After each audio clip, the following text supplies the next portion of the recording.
All right, Jeff, tell me a little bit about what it's been like trying to recover law practices in Galveston after the hurricane. Well, the main thing is just trying to even locate lawyers, since so many of us didn't have landlines. So reconnecting with cell phones, and then finding clients has even been a bigger problem because so many have been displaced even without cell phones. So it's been a challenge, but most lawyers are up for it, and we're making an effort to find our old clients. What about staying on the island? Is there I guess, a difference of opinion on whether or not it's best to go off the island or stay here and fight it out? Well, for me personally, I'm going to stay here and fight it out just because I feel a loyalty to Galveston Island. I don't begrudge or feel like people that have made the decision to move to North County, because that's where the population growth is, so that's also a good decision from a practice standpoint. So staying in Galveston County is I think a lot of people will, but a lot of lawyers will come back to the island itself. And there's a historical element to this too. You're president of the Galveston County Bar Association, and isn't that one of the oldest bar associations in Texas, if not the oldest? It is the oldest. Yeah. And several times we remind the state bar of that, but it is, and we're proud of that heritage. And lawyers have always played an important part of this county and will continue to do so. Thanks, Jeff. Chris, tell me why you're going to keep your law practice on Galveston Island. Well, John, this is my home. This is my family's home, and this is where I've been practicing for almost 20 years. And I like practicing law in Galveston. It's a vibrant community, at least it was before the hurricane, and I think we'll come back. It's just a matter of time and energy. And this town was destroyed a little over 100 years ago, and people came back, and I think we should do as well. Tell me a little bit about your law office and what happened to it. Well, my offices are here in Galveston. It's a Keep going. we have offices in Houston, but our home office is here in Galveston. I have 2 support staff people, and my practice is primarily civil litigation. Do a lot of personal injury work. I was with a large defense firm for many years, and I left to go to the plaintiff side of the docket, where I've been for about 6 years now, and I really enjoy it. And we had a very vibrant practice. We still do.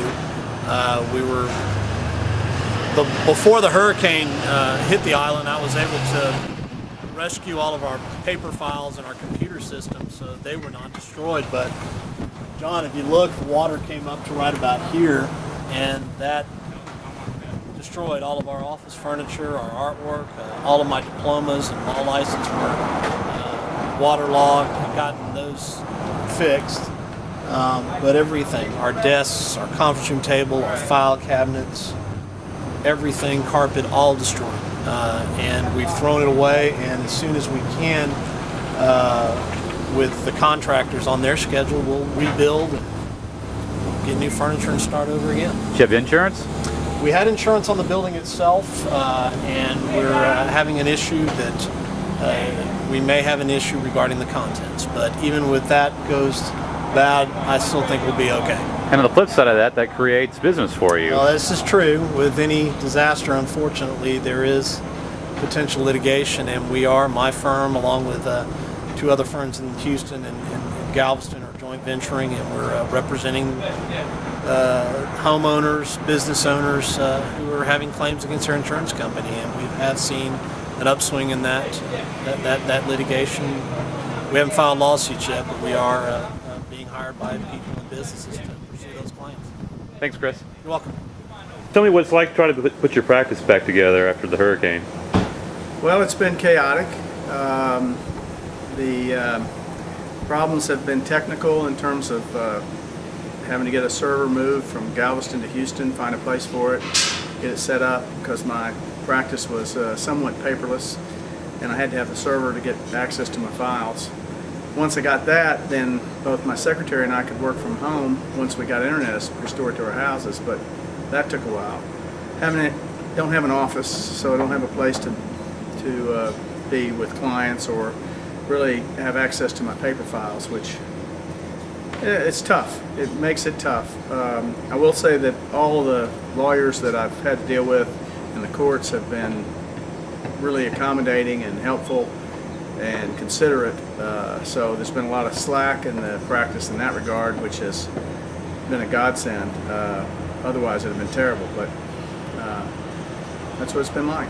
You seem to have a problem that's not really unique to solo and small firms, in that you're renting space, and even though that space isn't that damaged, you can't have access to it. Has that been a headache for you? Sure. I mean, I'm a displaced person in terms of my profession. My offices are, even though they're accessible and they're relatively unscathed, there's no electricity, there's no heating, air conditioning, there's no internet or telephone service, so I can't really use the space, and can't bring clients there, can't have depositions or conduct my practice from there. So yeah, it's a enormous dislocation and disruption, and obviously it adversely impacts the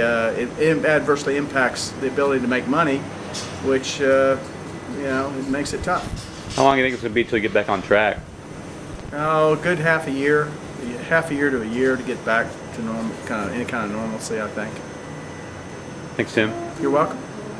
All right, Mr. Bassett, tell me what you found in your office when you came back after the storm. Oh, it was in utter turmoil. We'd had about 6 feet of water at least, and the office was so covered with mud and muck and mildew and growth, and I describe it as being taking a bunch of mud and throwing all your furniture and your files into a washing machine and spitting it out, because that's the way the office looked. It was just a total disaster. We had all of it was just hauled out to the street and abandoned. Now, you don't own this office. I understand you have a very understanding landlord. Yes, I do. He's my son. My son Keith owns the building, and so he's been very accommodating. He gave me a space after I retired from my former law firm, and so we've been there ever since. Now, you're in a little different position than a lot of lawyers in Galveston as to how important it is to get back to your practice. Tell me a little bit about that. Yes, I actually retired in 2004 from a law firm, and since then I've just been practicing on my own as a sole practitioner, maintaining an office here. I don't feel the necessity to get a daily paycheck anymore, and so I don't have to pursue it as rapidly as some of the people that are in law firms and together. So being semi-retired is somewhat of an advantage. Yeah, and you do mainly estate work, correct? Yes, I do. Yeah, estate work, real estate work, things, transactional matters. And any files you're concerned about not having in your office anymore? I wish I had them, but I don't. And there was no way to resurrect them. They were just totally destroyed, and there was no way to go through them. There's no way to do anything with them. In effect, they shredded themselves. Thanks, Mr. Roll. Okay.